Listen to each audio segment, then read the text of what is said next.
يعني يرتدون المساجد وحلق العلم وكده. الكثيرون الآن ممن يعني يطلبون العلم يجدون قسوة في قلوبهم، وهذه شكوى أصبحت ربما شبه عامة تأتينا عبر الوسائل الاتصال بالمشاهدين، ويشتكون من هذا الأمر ويطالبون بأن يحدثهم المشايخ الفضلاء عن علاج لهذه القسوة في القلب. ما رأي فضيلتك؟ والله قسوة القلب طبعا لها أسباب كثيرة، لكن الذي يلاحظه الآن نعم قلة الدروس العلمية. يعني تعرف لما كنا زمان ننتقل يعني في المحافظات ونلقى الناس والكلام ده، كان بيبقى شبه عيد، بالظبط، نوع من التجمع الدائم. يعني كان تقريبا يعني مثلا في كل يوم كان في درس في المسجد. فلما يلتقي هؤلاء الشباب رجالا ونساء يوميا أو على الأقل 3 أيام في الأسبوع أو يومين في الأسبوع، الكلام ده بيحصل نوع من تجديد النشاط الإيماني، وبيبقى فيه نوع من الارتباط. نعم. الحقيقة دي كانت من أقوى الأسباب التي تحدث اليقظة. الحاجة الثانية قلة عدد الشيوخ المربين. احنا بنعاني من تقلص في التربية، في مقابله تمدد علمي إلى حد ما. أنا مش عايز أقول تمدد علمي عشان ما فيش حد يفكر أنه وصلنا في العلم، لا، تمدد علمي ظاهري. يعني عندنا إشكال فيما يتعلق بالتربية النوعية. الأعداد كبيرة جدا. التربية تحتاج إلى واحد لا يتحرك، موجود في مكان. ما أنا هلاحظه إزاي؟ أنا مش كل ما يروح محاضرة في بلد أركب وأمشي وراه، لا سيما إن بتروح البلد بيبقى فاكهة. الشيخ ده ما دخلش البلد من زمان، عمل مش عارف ايه الكلام، بيبقى كله عايز يسلم عليه، عايز مش عارف ايه الكلام ده، يلمسه. الشيخ طبعا بعد ما خلص محاضرة، يا جماعة الخير أنا مشغول وعندي سفر، فأرجوكم ما فيش حد يوقفني. تربيتي دي هو الرجل، أنا اديت محاضرة في فن من الفنون، في موضوع من الموضوعات، كل الجماهير طلعت فاهمة المحاضرة دي. كان جاهل بهذا الأصل ثم صار عالما به. خلاص كلمة محاضرة واحدة تفك الجهل، لكن ما تربيش. فأنا النهاردة لو الدنيا مفتوحة زي زمان، وأنا بروح تقريبا يوميا، كل يوم كان في محاضرة في بلد شكل، ولا أستقر في مكان، مش هربي حد. يعني يمكن إنسان ما عرفش يربي صح إلا لما حصل نوع من الحجر. خلاص بقيت في مسجدك وما عادلكش أي مكان إلا المسجد بتاعك، خلاص بقيت بربي.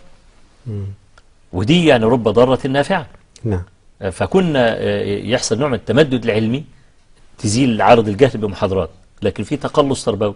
فلذلك كنت تجد بعض الشباب عنده سوء أدب. سوء أدب ليه؟ خد علم ما فيش تربية، والتربية عايزة زي ما قلت واحد قاعد في مكان عشان أقدر أرمقه وأقدر أراقبه وأشوف بيتحرك إزاي، كيف يعالج الغضب، كيف يعالج مش عارف الكلام ده، عشان أقدر إيه. فهو الحقيقة يعني لزوم الشيخ ولو للحظات. أصل في ناس متصورين لزوم الشيخ ألزق له. لا، أنا ما ألزقلوش، لأن مش فاضي. خذ منه على قدر ما يعطيك، لا على قدر ما تريد. وأنا عايز برضو يعني إخواننا من الشباب يفهموا الحقيقة دي. نعم. أنا ما أقدرش أدي لك اللي أنت عايزه، لا سيما لو كنت طالب علم عنده نهم شديد، منهومان لا يشبعان، طالب علم وطالب دنيا. نعم. فالطالب العلم مهما اديته ما يشبعش برضه. وأنا لا أستطيع أن أعطيك، لا سيما إذا حصل ضغوط كثيرة علي. نعم. فخذ مني ما أعطيك لا ما تريد. ولو هو إنسان يقظ كده، لو كلمة واحدة، لو ابتسامة واحدة، يستطيع أن يرجع وقد تعلم من هذا. فأنا شايف قسوة القلوب دي برضو ده أحد الأسباب، أو أحد الأسباب السريعة لعلاجها. هي طبعا لها أسباب كثيرة.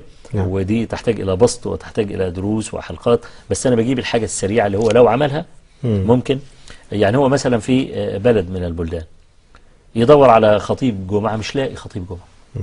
ليه ما يرحلش من بلده إلى البلد اللي فيها أي عالم من أهل العلم، وهذا من حق قلبه عليه. يعني يجي يشتغل 7 أيام، يشتغل 6 أيام، ويجي يوم الجمعة يقول لك ده اليوم الأجازة الوحيد اللي أنا عايز استريح فيه. طب هذا يوم قلبك، يعني 6 أيام شغال طاحونة في المحل والمصنع والمتجر والمش عارف ايه الكلام.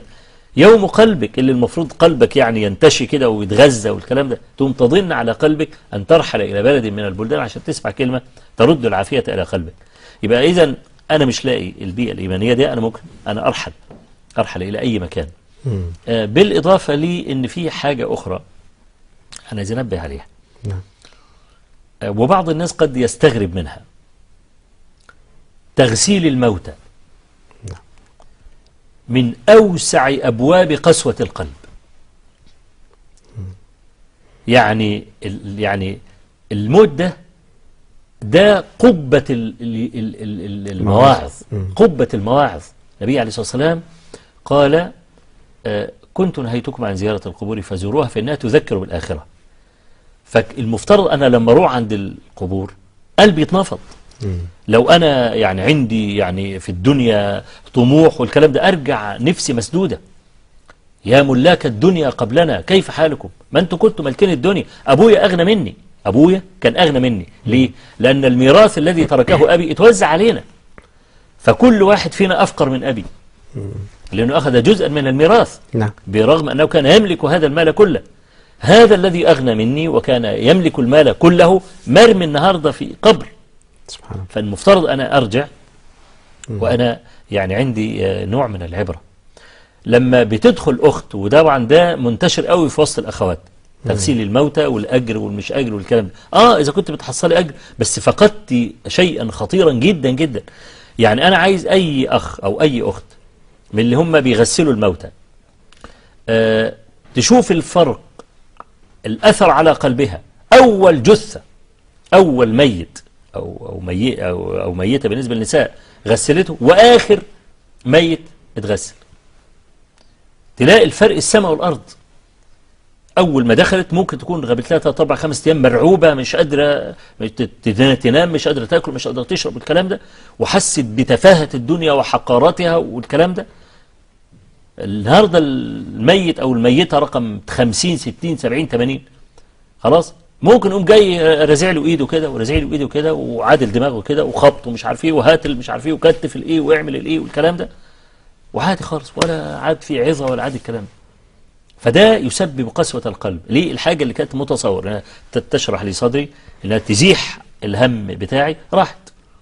فده برضو يعني ربما يكون ملحظ قد يفاجأ به بعض الناس، ما كانش متوقع. ولذلك الحانوتي النهارده يعني انا كنت اعرف حانوتي كان يحكي، يعني يقول كل ما اعدل الجثه كده يوم ما قلب لي كده قمت مديله على قفاه وقلت يا اخي وكل ما اقلبك انت مش عارف تعمل ايه، ويطلع من القبر يضحك. سبحان الله، واخد بالك ازاي؟ طب ده ايه اللي خلاه يعمل حاجه زي كده؟ ما هو من كتر ما لبس الجثث يدخل التربه ما عادش كثرة المساس تفقد الاحساس. بالظبط كده، اللي هو إلف العادة. فأنا عايز أقول يعني أي إنسان يشعر بقسوة في قلبه، القسوة لها أسباب متعددة قد تختلف من شخص إلى آخر. فيبقى الإنسان اللي بيشعر بقسوة في قلبه يقول حياته، يعني إذا اتصل بحد من أهل العلم ولا حاجة يقول له أنا عندي حاجة بعمل كذا وكذا وكذا وكذا.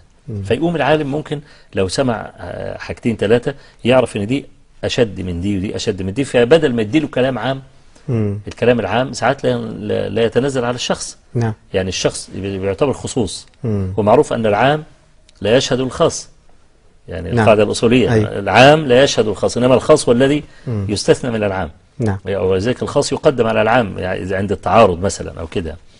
فممكن أنا أتكلم كلام عام ولا أمس حالتك الخاصة يعني. بس كده التليفونات لن تنقطع عن المشايخ، لأن عدد هي لا تنقطع فعلا يعني. حتى لا يعني لو حضرتك دلوقتي فضلتك تفضلت وقلت يعني إيه اللي عنده الأمر ده يتصل بالعالم، ما هو موجود بالفعل يعني، هو ربما يزيد نعم. يزيد شوية، لكن هو موجود بالفعل يعني. نعم.